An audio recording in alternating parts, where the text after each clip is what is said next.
Hi everyone, it's Sam and I'm back with another video for Lawn Fawn. Today I'm using the Critter Conversation Hearts add-on, Valentine Mice, Critter Conversation Hearts, Giant Outline Love, Love Poems, You Autumn Know, Bubbles of Joy, the Brick Stencil, and the Flippy Flappy die. I am starting out by coloring all of my images, as usual. I'm using natural beige, dark brown, and mustard for all of the mice. All of the mice are colored the exact same way. I start with my middle color, which is mustard, my favorite, and outline where I want the darker areas to be. Then I use my slightly damp water brush to pull the color out to the rest of the image. Then I go back over with my darkest shade, then my medium shade, and finally my lightest shade. And that's how I color these cute mice, which I just I just can't get enough of. They're so cute. It's hard to tell, but I do color with my Zig Clean Color Real Brush markers in a circular motion. That kind of helps get rid of any kind of brush strokes or uneven shading when you're blending the colors together.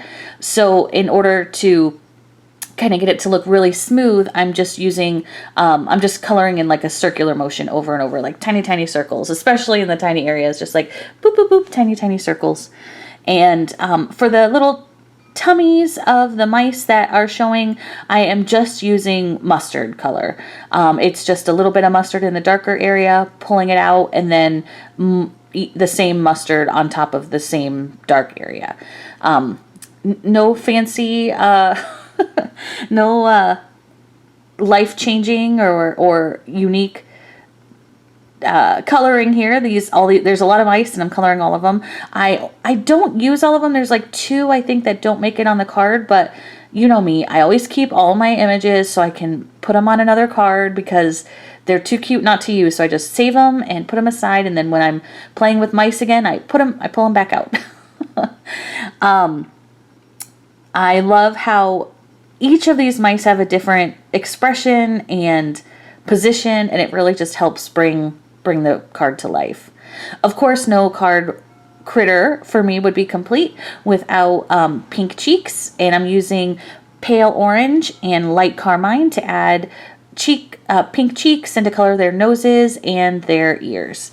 And that completes these sweet little mice.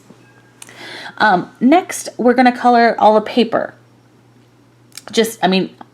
I think I'm going to show you, I think I was going to color something else, but then I decided to color all the paper images, which is, I'm using fog gray and light gray, and I am just testing to see which one's darker. I always forget.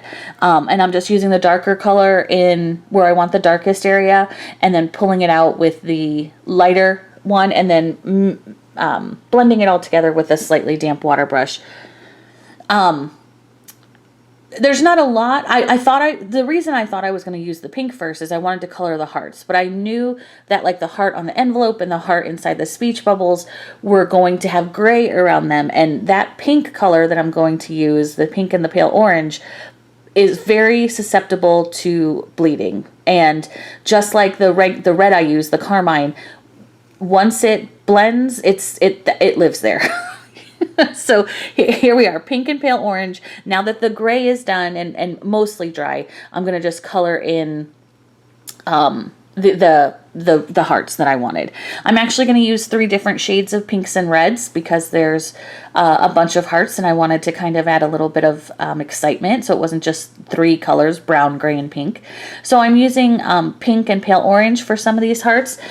Next, we are using natural beige, scarlet red, and carmine red for my red shades. Usually I use dark brown to shade my reds, which I do for 90% of my red colorings, but I wanted to kind of keep this a little bit lighter. I didn't want as dark of a contrast, so I'm not using the dark brown for this one.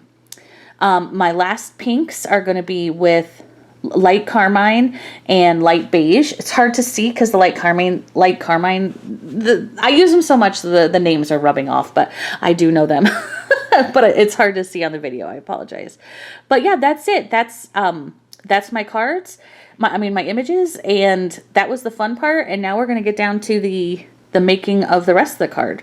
I decided to heat emboss part of my sentiment so I could, when I was ready to put the card together, which is my favorite part, I would have those pieces already, because I'm notorious for setting up my scene and then being like, oh, where can I squeeze in a sentiment? That's my bad.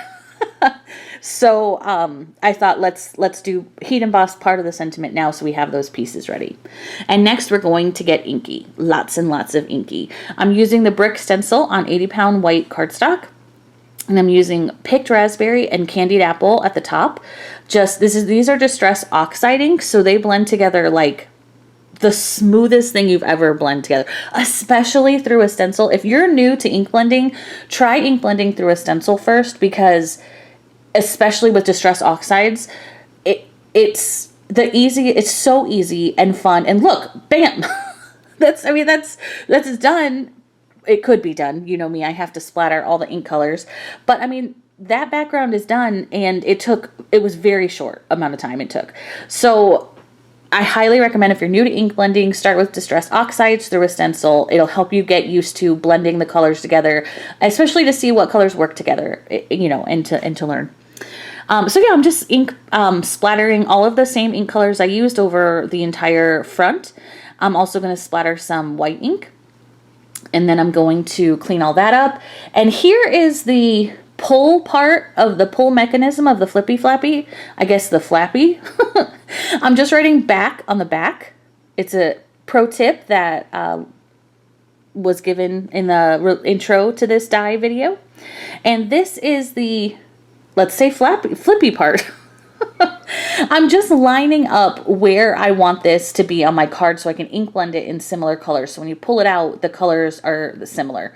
I'm just eyeballing it. It doesn't have to be perfect, but this was difficult because I just used washi tape to hold the stencil on top, but it kept moving because the brick lines, the grout, if you will, is so tiny and delicate. So it just kept moving. I was just holding it. But yeah, no, easy peasy. And then I thought, oh, better splatter these too.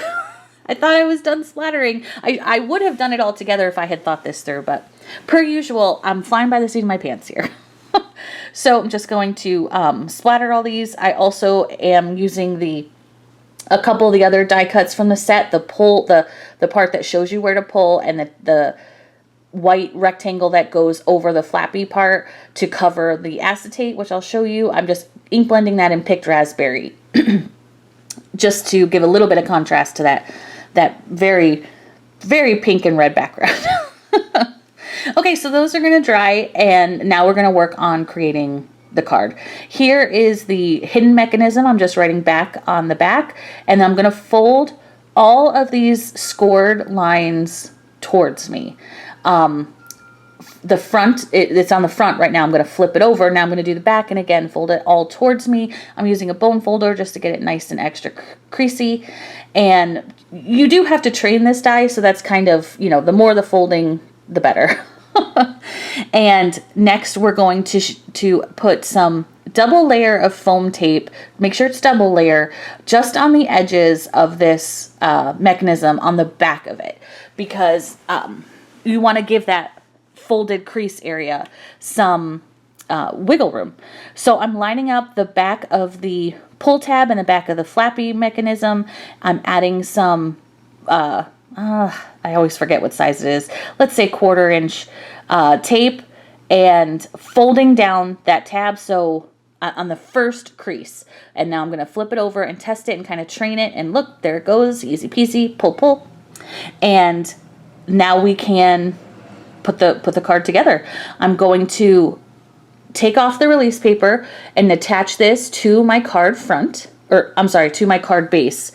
And I just add a little bit of extra glue because, I'm adhesive addictive. So I'm just attaching it to my card front or my card base. I'm so sorry. And testing it again. And yep, it moves, training the little creases to do what they do. And now I'm going to put the card front on top. Here I'm just showing you I die cut the largest rectangle out of acetate. And next we're going to add some tape to the small rectangle on my flappy part, and we're going to attach the card front to this whole thing. I'm just using glue. You obviously don't want any glue in that little hole that's die cut. You just want it around the perimeter, so that's where it is, and I'm just attaching it. And next we are going to attach the acetate. Oh, I'm sorry, we're not attaching the acetate yet. We're going to set up the card so we know where to attach the acetate. That's what it is.